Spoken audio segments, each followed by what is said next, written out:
ընդունվել եմ համար 4 արհեստագործական պետական ուսումնարան վարսավիր դառնալու նպատակով։ Այդ սովորելու տարիներին ես պրոստը հասկացա, որ վարսավիրությունը իմը չի։ Գնացի Աշուղ Ջիվանու դպրոց, ու մինչև էդ էլ ես սիրել եմ երգել ազգային երաժշտությունը,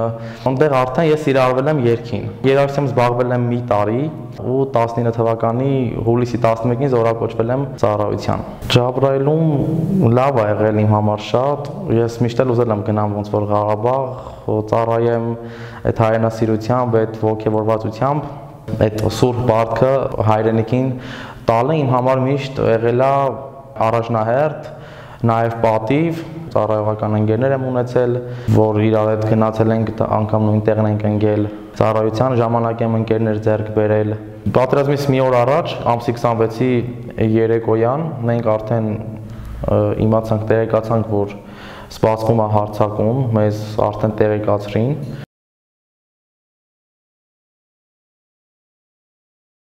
Մեզ ասել էին 5 կամ մինչև 5 ընկնող այդ ժամանակահատվածում պատրաստ եղեք, ու ես իջել եմ հանգստանալու արդեն, իմ հանգստի ժամից 2 ժամ հետո արդեն այդ կրակոցներից, հրետանակոծությունից, հակառակորդի ոնց որ շարժից հետո արդեն արթնացել եմ ու մի ամբողջ դիրքի անձնակազմով անցել ենք դիրքի պաշտպանությանը 4-ից 5 ժամ։ Անընդմեջ մարդ ենք վարել, արդեն մի ժամվա ընթացքում պատերազմը սկսվել է ժամը 7:10, 7-ից 7:10 այդ ժամանակահատվածում, մենք ժամը արդեն 8-ի 9-ի կողմերը եղել ենք շրջափակման մեջ։ Շրջափակման մեջ շարունակել ենք մարդ վարելը, մեր առջև դրված խնդիրը եղել է դիրքի պաշտպանությունը, ու մենք մեր պարտքն ենք կատարել։ Մեր հրամանատարը ինքը դիրքի հենակետի ավագն էր։ Այդ տղեն 4 տարի Վազգեն Սարգսյան սովորելուց հետո եկել էր արդեն ծառայության որպես լեյտենանտ։ Առաջի իր հերթապահություններ, առաջի Պերեսմենկեն էր, որ ինքը մեր հետ բարձրացավ ու հենց մեր դիրքում էր այդ ժամանակ։ Ինքն էլ ասկից բացարձակ տեղեկացված չէր էլի։ Հրետանակոծության ժամանակ չկար, կապի հնարավորություն չկար, կապել չէինք կարողանում հաստատեինք ոչ մեկի հետ։ Մեր թիկունքում գտնվող մեր հայերի հետ, մեր ծառայողական ընկերների հետ չէինք կարողանում բացարձակ կապի դուրս գալ, գումարտակի հրամանատարության հետ բացարձակ չէինք կարողանում կապի դուրս գալ։ Ժամը 2-ի կողմեր արդեն դիրքի ավագը Միրաքյան Արտուրը մեր մի կերպ կարողացավ կապի դուրս գա մեր գումարտակի կամբատի հետ, ու կամբատը արդեն հրաման տվեց նահանջի։ Մեզանից ինչ-որ մեկը պարտադիր պիտի կրակահերթ վարեր, որ մենք կարողանայինք դիրքը ոնց որ թողնեինք ու դուրս գայինք, որովհետև արդեն կողքի դիրքում էր հակառակորդը իր ուժերով, համ դիվերսիոն ուժերով, համ տանկերով, դրա հետ մեկտեղ հրետանի էր աշխատում, ու մեր Գրիգորյան Էդգարը Պեկայիստ էր, իր վրա վերցրեց այդ ծանր պատասխանատվությունը, բարձրացավ դիտարկվող հատված, այսինքն Պերեդավո, որպեսզի ապահովի իր գրակահերթով մի ամբողջ դիրքի անվտանգություն, որ մենք կարողանայինք դիրքով դուրս գայինք, գնում ենք դեպի մեր ոնց որ ՀԴԿ, այն նպատակով, որ դուրս կգանք, մեզ կդիմավորեն արդեն մեր տղերքը, հայտնվում ենք մեր ՀԴԿ-ի ու մեր մարտական դիրքերից մեկի ոնց որ այդ ալանքում է, Ձորի հատվածում, ու համ այդ դիրքից ենք արդեն շարժ նկատում, բայց հակառակորդի, համ մեր այդ ՀԴԿ-ի, որ մեր հիմնական վարչդիանատարական կետում ենք արդեն հակառակորդի շարժ նկատում, ու գալիս ենք մտնում ենք դեպի այդ խրամուղի, դեպի մեր ՀԴԿ-ն բարձրացող խրամուղի կար, այդտեղ ենք մտնում, որ հասկանանք ինչ կարող ենք անել։ Այդ ժամանակ արդեն հակառակորդը իր զորքերով դուրս են գալիս մեր դիմաց, մոտ 30 մետրից։ Հակառակորդը ձեռքով կանչում է, իրականում իրանք հայկական ֆորմեկով էին, մենք չենք պատկերացրել, որ թուրք են, մենք մտածել ենք մեր տղերքն են ու կանչել ենք օգնության, բայց հենց օգնության կանչելու պահին արդեն մեր ուղղությամբ եղել է կրակահերթ։ պատասխանել ենք հակառակորդին, կրակ ոնց որ բացելով իրանց ուղությամբ, ու այդ ժամանակ ունեցել ենք վիրավորներ, զոհեր, մի հատ շատ վատ իրավիճակ, որ փորձում ես դիմացինի օգնես, բայց ճար չունես, չես կարողանում օգնես, քանի որ շատ անհավասար մարտեր է ընթանում։ Այդ ժամանակ եմ տեսել զոհ, այդ ժամանակ եմ ընկեր կորցրել, այդ ժամանակ եմ հասկացել իրականում ինչա պատերազմը։ Ցավը իմ հենց դա է, որ ես չեմ կարողացել իմ վիրավոր ընկերոջը օգնեմ։ Միակ հենց իմ ցավը է դա, կարող է ես մարդ եմ վարել, կրակել եմ, փորձել եմ ինչ-որ մի բան անեմ, բայց այն որ դու չես կարողանում իրան այդ պահին օգնես ու առաջին օգնություն ցուցաբերես, ամենադաժանը է, ամենավատը է դա, առավել եւս որ իր այդ կյանք ես անցել էլի։ Այդ թեժ իրավիճակից րոպեներ հետո մենք տենց կրակ վարելով, կրակայարդ վարելով հակառակորդի ուղղությամբ փորձել ենք այդ արանքից դուրս գանք, այլ մի հատ ճանապարհ գտնենք, որ կարողանանք ոնց որ համ փրկվենք, համ հետագա մեր քայլերը հասկանանք, մեր գործողությունները հասկանանք, ինչ պետք է անենք։ 4 հոգի ոնց որ արդեն կարողացան այլ ուղղությամբ դուրս գան։ Ես իրանցից մի 30-40 մետր հետ էի այդ ժամանակ, ու էլի մեր վրա կրակում էին։ Գնացի, պարկեցի, բան ունենք էլի դիրքերը, ոնց որ համարներով ես պարկեցի այդ 31 մարտական դիրքի ջուր խմելու չան կար, այդ չանի դիմաց մի հատ թումբ կար, այդ թմբի տակ։ Մարտեր էր ընթանում շատ թեժ, 5 մետր այն կողմ արդեն հրետանին էր խփում։ Ներաշխարհը շատ խառն էր այդ ժամանակ, բայց հենց հույսս առաստված ոնց որ սպասել եմ, տեսնեմ ինչա լինում, ու անցավ մի 15 րոպե, տեսա որ վռամի մարտական ընկերը արդեն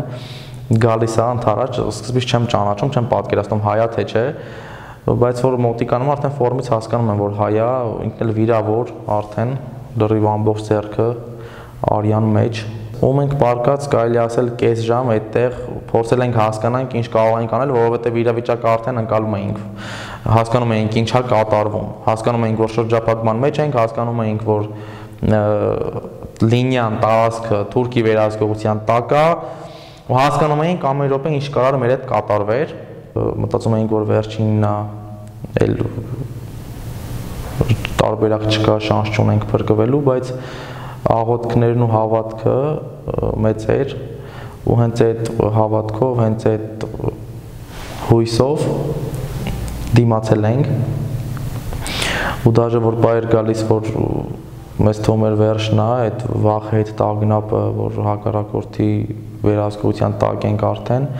հենց այդ բային հիշում եմ, որ ասացի, քանի տեսնում ենք, քանի շնչում ենք, քանի արևը կա, մեր աչքերը բաց են ու մենք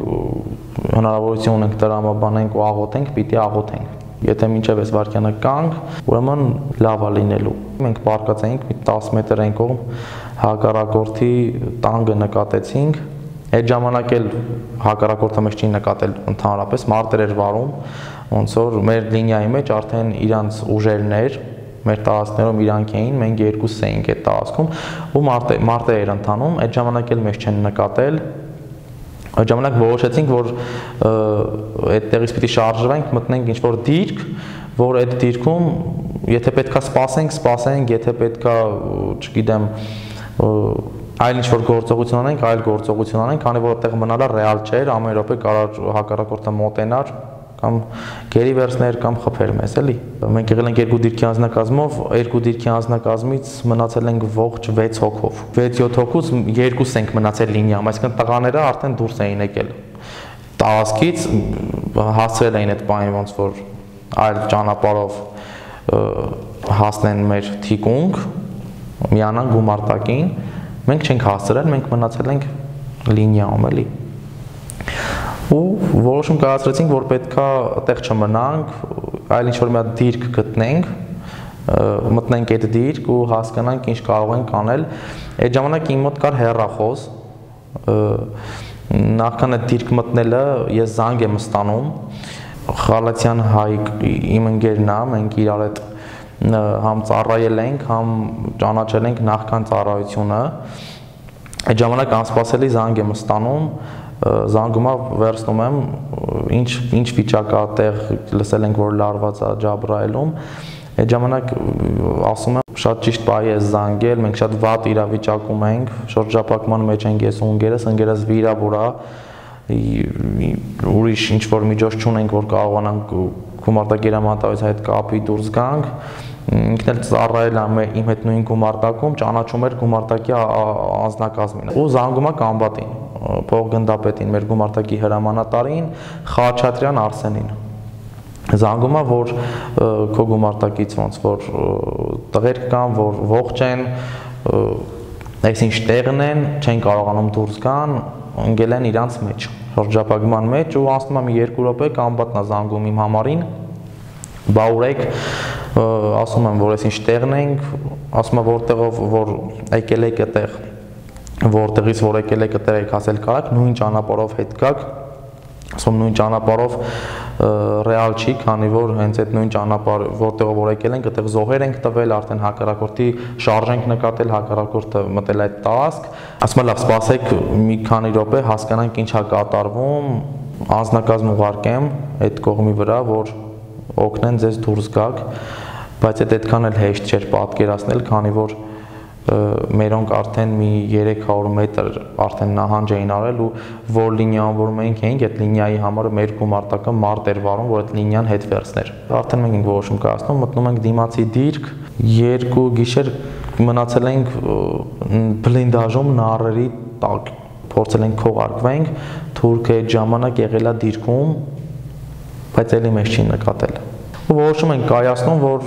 այդտեղ մնալն էլ է խնդիր, այդտեղ մնալն էլ է վտանգավոր, որտեղ հրետանակոծություն էր շատ ուժեղ։ Ու երբ որ դուրս են գալիս բլինդաժից, ես մտնում եմ եկեղեցի, աղոթք եմ անում, ասում եմ Տեր Աստված ջան, խնդրում եմ քեզ, օրհնի մեր ճանապարհը, մենք հաղթահարենք այս կարգավիճակը ու պատվով դուրս գանք։ Երբ որ բարձրանում ենք այդ խրամուղու վերջն ենք հասնում, ճանապարհը ցախը տանում էր դեպի մեր ՀԴԿ, աչը տանում էր փշալարերով փակ տեղեր ու մինապատված դաշտեր, կարելի ասել 1000 մետրանոց։ Մենք որոշեցինք ձախով գանք, ակնթարթ է տևել, ես դիտարկվել եմ ու վիրավորվել եմ։ Արդեն զգացի, որ մեջքս տաք է, ոտերս լրիվ թուլացավ, ընկա ու ամբողջ մի հատ, չգիտեմ, 19 տարիներ վերապրեցի նույն վայրկյանին։ Ու իրականում հարց տվեցի, էս էր ամբողջ իմ կյանքը, որ տրված էր ինձ, դրա հետ մեկտեղ մի հատ սուրբ ուժ ամեն վայրկյան հանգստացնում էր, որ այս ծրագրից մեկն է, ոնց որ պիտի հաղթահարես։ Գրակայարդը երբ որ դադարեց, մի կերպ չէի կարողանում էլ քայլեի, Վրամին ասեցի, ես ու Վրամն էինք իրար հետ, Վրամը թեպից շատ խորը վիրավոր, Վրամին ասեցի դու գնա, ոնց որ հասի, եթե կարաս մեր հայերին, հնարավորություն ունես փրկվելու, գնա փրկվի, ես չեմ կարողանում քայլեմ ու իրոք չէի կարողանում քայլել այդ ժամանակ։ Վրամի պատասխանը, որ ոնց դու ինձ չես թողել, նույն կերպ ես եմ քո կողքը լինելու, անկախ ամեն ինչից։ Եթե մահանալու ենք, ուրեմն մահանալու ենք իրար հետ, եթե դուրս ենք գալու իրար հետ։ Որոշում կայացրեցինք, որ Վրամը գնա ինչ-որ մի կերպ իմաց տա, որ գան մեզ օգնեն։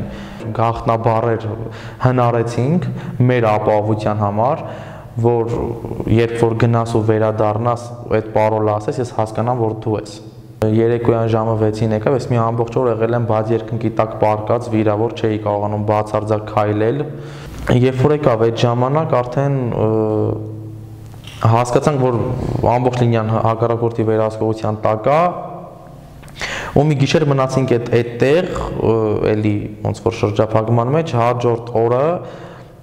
sense մեծ խաղաղություն կար, որ այսօր անպայման մենք դուրս ենք գալու։ Կապի դուրս եկանք էլի գումարտակի հրամանատարի հետ Խալացան Հայկի միջոցով, որը անդադ կապ էր պահում, ինչ վիճակային չարեցիք, առաջարկեց, որ այդ որտեղ որ մենք գնացել ենք ու տեսել ենք Մինապոլիա, այդ Մինապոլիայով չենք անցել, ինքնից այդ ճանապարհը առաջարկեց, որ այդ ճանապարհով պիտի անցնենք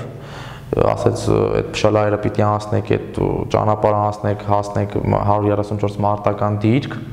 որովհետև այդ դիրքը մեր վերահսկողության տակ էր, հայերի վերահսկողության տակ էր, տղերքը տեղից հաց էին հանում էլի։ Ու ասեց այդ ճանապարհն է մենակ ելքը, որ կարող գաք ու հավանականությունը մեծ է, որ կփրկվեք, կհասնեք մեզ։ Վտանգավոր գոտի էր շատ, բայց տենց անցել ենք։ Ու արդեն մեր տղերքը ձեն են տվել մեզ, լուսավորեք, ասել դեմքներդ, մի հատ տեսնենք ձեզ, լուսավորել ենք, անազգանուն են մեզանից հարցրել ու ոնց որ մոտիկացել են մեզ առաջի օգնություն են ցույց տվել։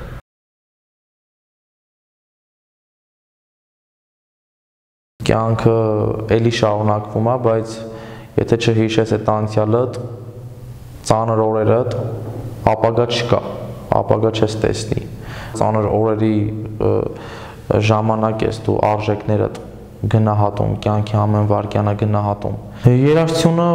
միակ երևույթն է իմ կյանքում, որ բոլոր իրավիճակներում այն ցույց տալիս։ Ինչ կհաղթահարեմ, ինչ դժվարության մեջ կլինեմ, ես գիտեմ, որ կա երաժշտությունը, այդ ինձ արդեն ուժ է տալիս։ Երաժշտությամբ զբաղվում եմ ոչ թե սիրողական, այլ պրոֆեսիոնալ մակարդակի։ Երաժշտության հետ կապված կան շատ ծրագրեր, կան նպատակներ։ Առաջին նպատակս երգեմ մեր ազգայինը, քանի որ համ սիրում եմ, համ էլ նաև մտածում եմ, որ իմ առաքելությունն է, ամեն ինչ անելու եմ, որ հասնեմ իմ նպատակներին։